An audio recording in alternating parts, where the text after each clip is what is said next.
Hey everybody, welcome back to the Court of Random Opinion. My name is Lauren Neidigh. I'm not sitting at my usual desk right now, but if you're looking for something a little more consistent, look no further than the Gingras Law website. David Gingras is a weapons-grade dumbass who pretends to believe that serial con artist Laura Owens is truly innocent. Like she didn't fake an immaculate pregnancy, and it totally doesn't matter that she went on a terrible run of fraud and perjury in multiple states.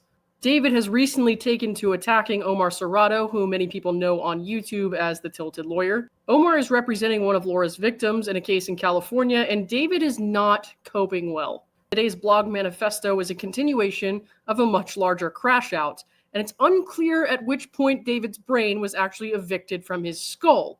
He's turned ineptitude into a work of performance art.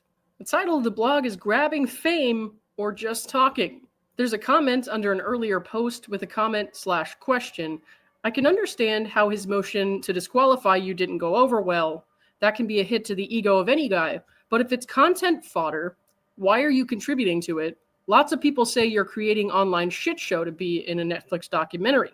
Is it true? So that person is referring to Omar's motion to disqualify David from the case, which sent David into an amazing rage spiral. He is upset that people are reading the documents online, just like we read all of David's documents that come out on the public dockets. And David even publishes them before they come out on the dockets. But for some reason, when he writes something in court and other people cover it, it's a huge fucking deal. Now, David says you can't post images and comments, and while I tried to respond to this person, it wasn't as clear as I wanted. First of all, why the fuck would a response to that require images? Why would it require more than one sentence? It wouldn't, unless you were about to do some nonsensical narcissistic cry blogging. And that's exactly what this is.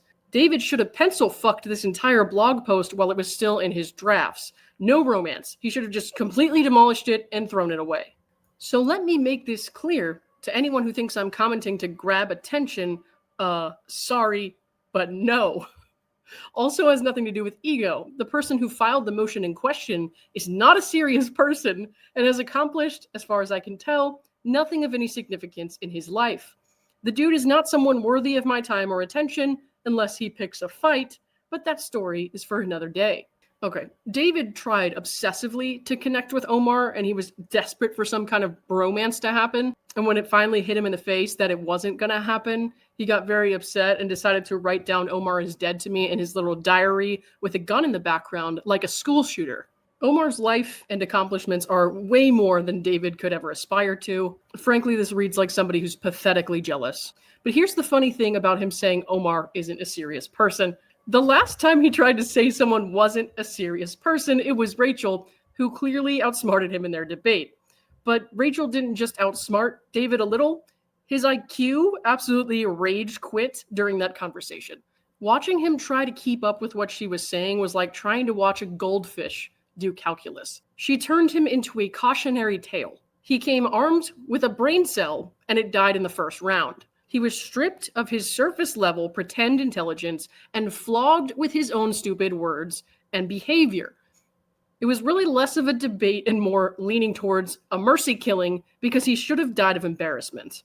So yeah, if that's what it means to not be a serious person, I think Omar's doing more than fine. One would think that this time David would at least deploy some thoughts that aren't stuck in beta testing, but I guess I expected too much of him. Every single one of David's blogs, tweets, and videos should be armed with a graphic content warning because he's constantly displaying himself getting skull-fucked by common sense. Since the AZ Supreme Court denied review, my view has been, and will continue to be, this fight is mostly over. I wish everyone would just log off and move on. I have zero personal interest in keeping the conversation going. Okay, man. About a case that is over, which I lost. Yes, I still need to deal with my fight with the bar guy. And I mean, I'm not really sure if he's still referring to his law license or if this was before the DUI, to be honest. Another thing I am involuntarily forced to deal with, but fighting the bar is actually something that I am at least partially looking forward to. You think I don't want to put Mata under oath and ask her some tough questions? But as much as I want other people to move on, that hasn't happened. And since my vote isn't the only one that matters, if people are still talking about me, then I am going to correct false things when/as needed. I can't and won't waste time responding to every idiot troll who lies about me. The YouTube liars are too irrelevant to think about. But if there's something important or a recurring narrative that's false, I'll chime in with a correction. I notice he hasn't chimed in then on the issue with the teenage girl. First of all, there's absolutely nothing of importance in anything you have had to say. No one is lying about you. These are primarily matters of opinion. As a self-proclaimed free speech advocate and internet lawyer, you would think David would understand that. His crazy obsession with Judge Mata is a matter of delusion or drug-fueled rage. I'm not really sure which one it is. He should not be allowed within a certain range of her unless there's a decent amount of security present. As for the YouTube liars, okay. This guy sits around all day scrolling through a Discord of people who hate him and want a place to have conversations without him. And he watched every single thing about him to the point he's been taking legal action against multiple people for hurting his fifis. So let me say this. Nope, I am not talking because I want fame. I am not desperate to get a documentary. Oh, sure, Jingy, you're just saying that, but we all know the truth. No, dipstick, you don't. And now we moved on to him talking to himself, I guess. Sir, you are transparently desperate for fame. You constantly go on these egotistical rants about your one or two accomplishments from the past, as if that actually means anything at all right now. So as far as this next part of his blog with the long rants about himself and his back in the day, I think we'll give that part a miss. And it really is a very long rant about things he, for whatever reason, feels are still relevant achievements, which for the most part includes just being somewhat adjacent to some actually relevant people. And going on and on about some interview from years ago that no one cares about. Anyways, he says, want to know how much I got paid for this? And he's talking about his interview. $0. They paid for my flight and they bought lunch. There seems to be an impression that just because you appear in a TV show, that means you got paid big bucks. That is rarely true. In most cases, media won't pay for interviews because it just looks sleazy and unethical. So I don't do this stuff for money. Oh, but what about the fame I'm so desperate for? That's still a thing, right? Only a child would think that way.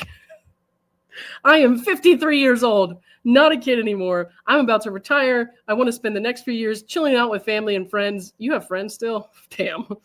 Talking about nice things, perhaps in Florida, maybe Europe, maybe Mexico. Haven't decided yet. Only a child would think that way, says the man accusing small YouTube channels of making stacks of money, talking about what is relatively a very small and unknown case. Please don't come to Florida. We don't need any more of your brand of crazy here. Then he says, I get that for people like Clayton and maybe a few others, fame is something you are desperate for. And then he drones on about his friend and client Nick Ritchie, which is, again, boring and irrelevant. David's jealousy towards Clayton is one of his only personality traits at this point. He's basically a fan with rabies. Every time David talks about Clayton, you can tell how little oxygen he's actually getting to his brain. You could move more oxygen with a fart. The rest of this is just stupid, saying he's trying to push back against the lies like he's so courageous somehow. No, his comments are never needed. He just has no relevance outside of this circle of people who hate him, and that's all you really need to know about David Gingras.